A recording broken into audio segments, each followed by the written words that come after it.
Ekotürk'ten merhabalar.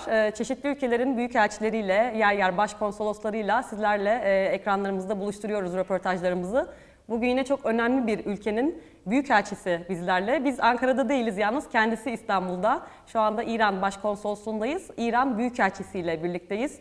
Mohammed Farazmand beyefendi konuğumuz. Kendisini biraz tanıyacağız. İran Büyükelçisini, İran'ın Ankara'daki Büyükelçisini biraz tanıyacağız.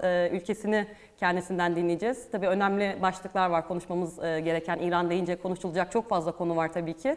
Onlara değinmeye çalışacağız. Merhaba. Sayın Büyükelçim. Merhaba. Çok teşekkür ederim. Thank you very much. Teşekkür ederim. Teşekkürler. Thank you very much for Hoş accepting. geldiniz. Hoş bulduk. I think this is also Persian. Hoş geldin. Hoş is Persian. Hoş is Persian. What do you call it in Persian? Welcome. Hoş amedit. Hoş amedit. Yes. What shall I say? Hali memnun. Hani memnun. Yes. Çok memnun. Çok memnun oldum. Teşekkür ediyorum. Your Excellency, I would like to start with you actually. Personally, we would like to know more about you. How long have you been in Turkey and what did you study? What's your background? Can we know little bit more about you? I came to Turkey last February. It means that I'm here for around 10 months. I'm a career diplomat. I serve in different neighboring countries. Mostly I served in Arab countries. I studied international relations at the International Relations Faculty affiliated to the Ministry of Foreign Affairs. I served almost 30 years as a diplomat, and Turkey always was a favorite place for me, for all the Iranian diplomats to have the opportunity to serve, and thanks God that I had finally this opportunity to come to the lovely country and neighboring country. Welcome again to Turkey, but of course you are based in Ankara, not in Istanbul, which is not good for me, but I mean, I think you love Ankara. I love Ankara and I love Turkey. And we cannot say that the visitors and diplomats do not love Istanbul. Istanbul is Istanbul. Next time I will visit you in Ankara then. Yes, most welcome. By the way, this building is a very, also I think, historical building. The history backs to more than 170 years back.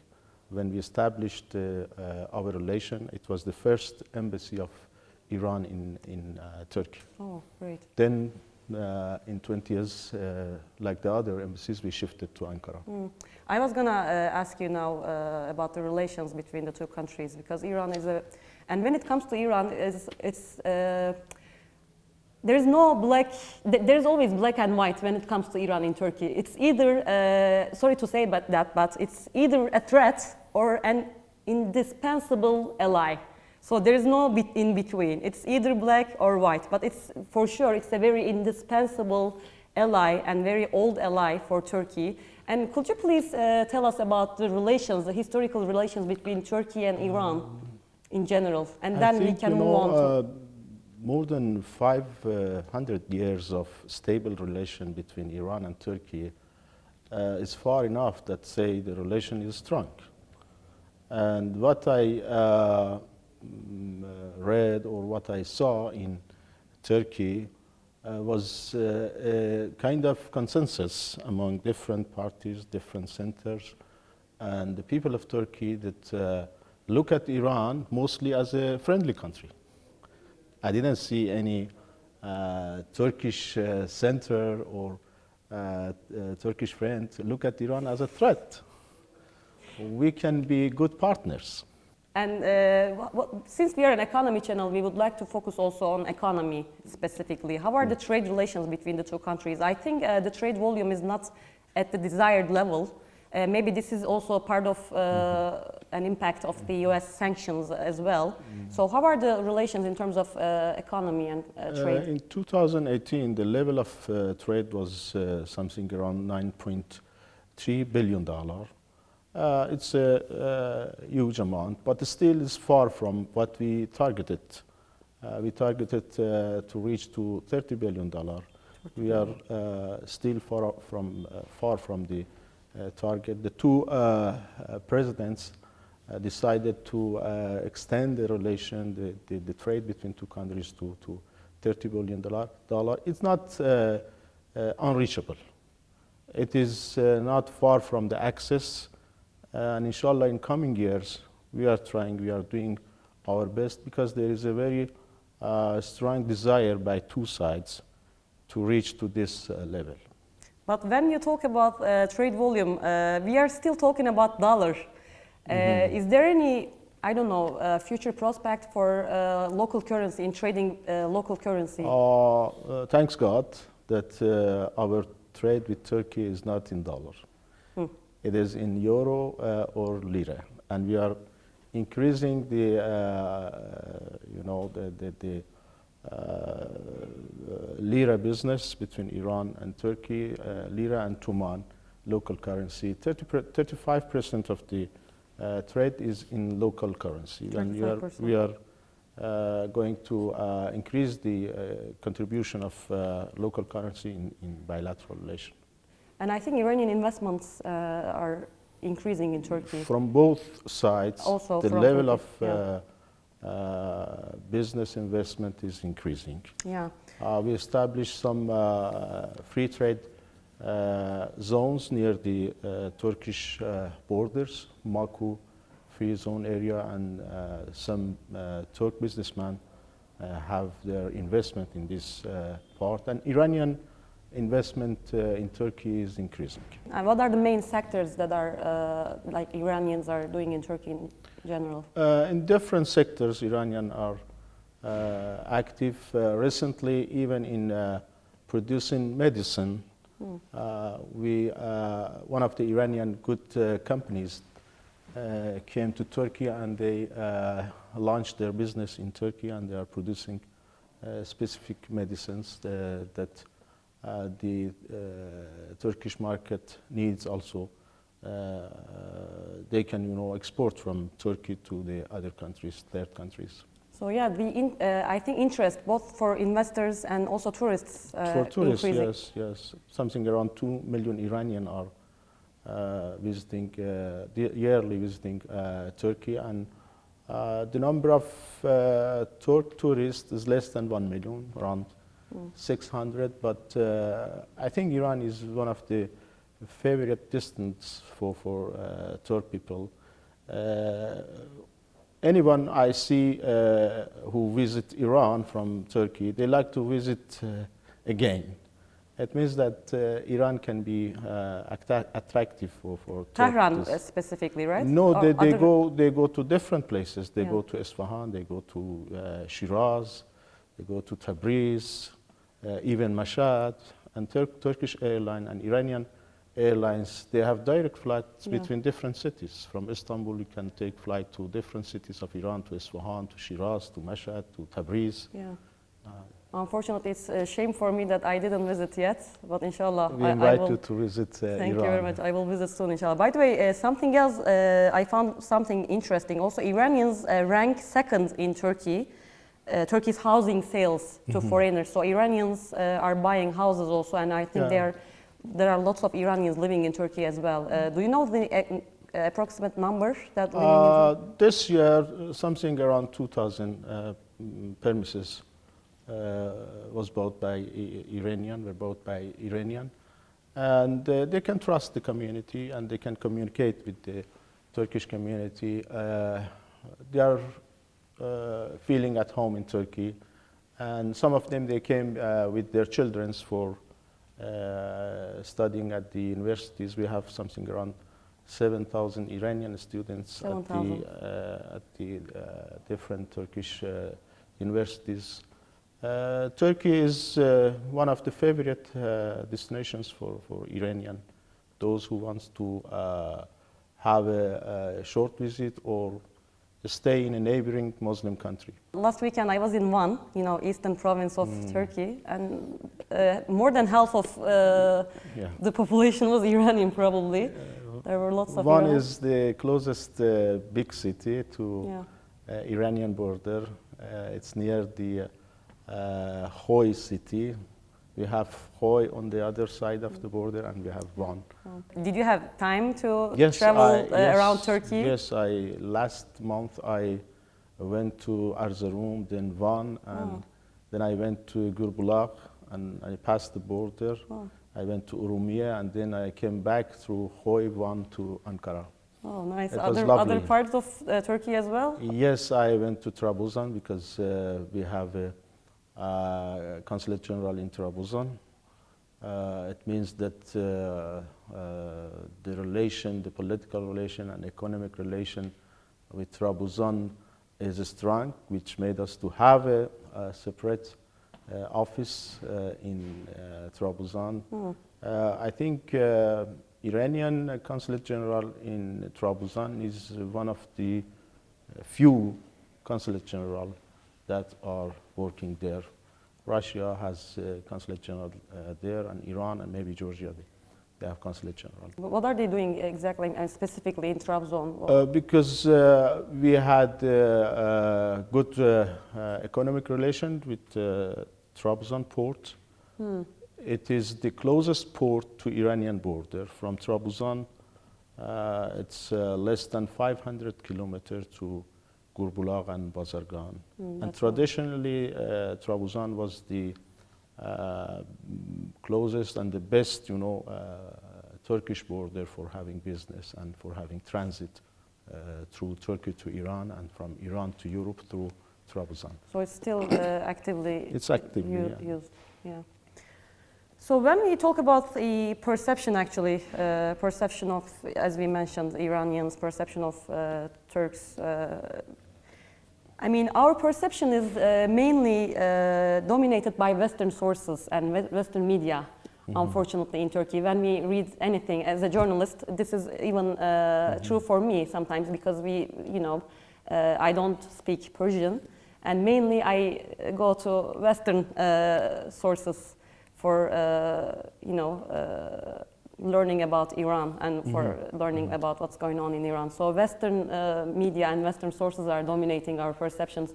I was wondering, is it a challenge for Iran to promote itself and to tell about itself to the world, to outside world? Because as I said, mainly Western sources are dominating. The narrative is dominated by the Western sources. What do you think about this issue? I was wondering. In Turkey, in general, the perception is not bad. Yeah, it is not. We can say that even the perception is excellent. And the Turkish community has not affected by the domination of Western media. Yesterday, I visited the Istanbul University literature faculty, and I found a phenomenon which even in Iran rarely you can find it. 500 Turkish students are studying Farsi at the just Istanbul University. Wow. Even in Iran, you cannot find a faculty with 500 students studying Farsi literature. Yeah. It means that the perception is excellent. Yeah, and we have 200 students studying Farsi in Erzurum. In Ankara also, 200 students are studying Farsi in Ankara University. It means that the perception is good. No, I mean, I'm not saying that perception is bad, but dominated by mainly, yeah. Maybe in some countries, the people have been affected by domination of Western media. But in Turkish, I think the West better than the other nations in the region. You had a long history with the West, and the Turkish people are wise enough not to be affected by the Western propaganda. For example, this is, it was also valid for the recent developments in Iran. And I was wondering, I don't want to talk about politics a lot because I want this interview to be more about culture and relations between the two countries. But since we are an economy channel, we touched upon trade relations between the two countries. How did the U.S. sanctions affect the normal life, daily life in Iran, and in general Iran economy, and how to tackle with those impacts in general? They are practicing what they call it maximum pressure. And this is not maximum pressure, and this is not legal leverage. This is completely illegal leverage, and we call it economic terrorism. They withdraw from a legal deal that we had with the international community, and US was a part of that deal, and they impose and they return all the sanctions against Iran, and they use their economic domination, global domination, to force the other countries to implement the sanctions against Iran. We cannot say that the sanctions had no impact on daily life of Iranian, but mostly the sanctions are targeting the ordinary life of the people, not the political system. Yes, it's a headache for the political system, but because of the daily life of the people, which is in danger, we call it economic terrorism. But it is not new for Iranian. We are living more than 4 decades under the sanctions.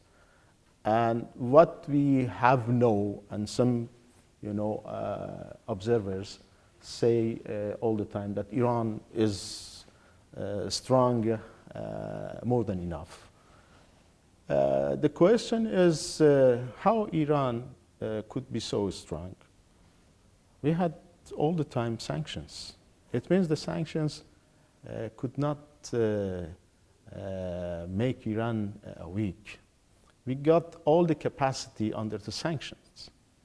So always there are some other options for Iran and the other nations who are suffering from the sanctions to find some other solutions and to find independent solution to build their country, to build their economy, and to build their security system. Iran has a very independent security system, and that's why the American cannot interfere in internal affairs of Iran. They cannot choose military option against Iran. They cannot threaten Iranian by using the military option.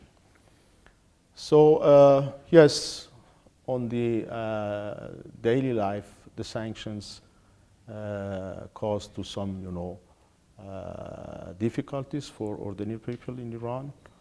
But at the same time, we could have for the first time our budget for the next year without expecting any income from oil.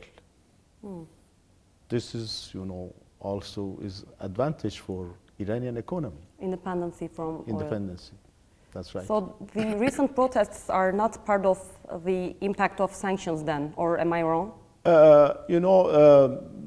It came after the government decided to increase the price of oil and fuel. Yeah. Even now, the price of fuel in Iran is the cheapest in comparison with the other countries. Is 1/3 of Turkey and the other neighboring countries. But because of the difficulties that we have in our daily life, there was a peaceful protest, and we recognize the right of the people to have peaceful protest. But the social media and some Persian TV channels, which are found and established by United States and getting support from Israel and the other allies of United States in the region, they provoke violence inside Iran. And unfortunately, in a very short time, there was a big damage in public infrastructure in Iran. And we could manage it, and after 3 days, the situation is stable. And we have to say there is a big difference between the damagers, between those who are getting instructions from outside, and the ordinary people that may have some peaceful, protest. Today, the situation is stable in Iran. And as our leader called, this was not a normal protest. This was a security conspiracy against Iranian security. And we had to manage it, and we could manage it.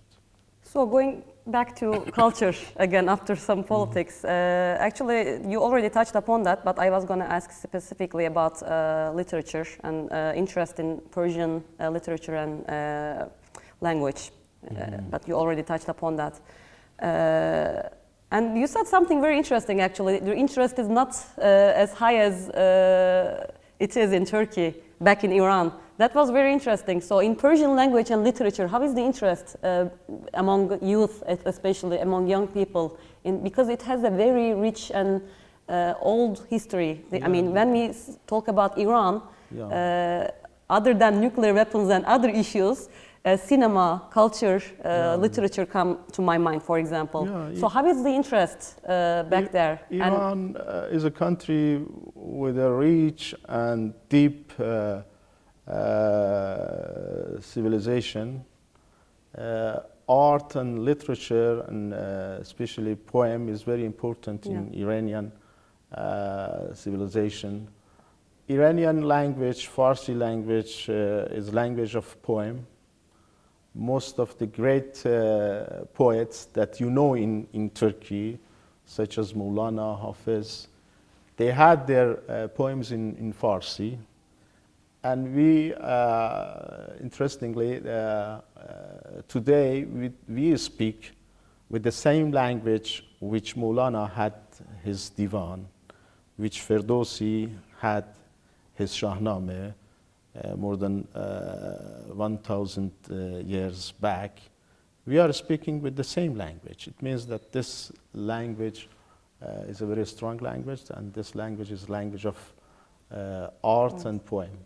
What's your favorite one? Could you please recite a short poem for us? Since the Turkish people like Maulana, let me recite from Maulana.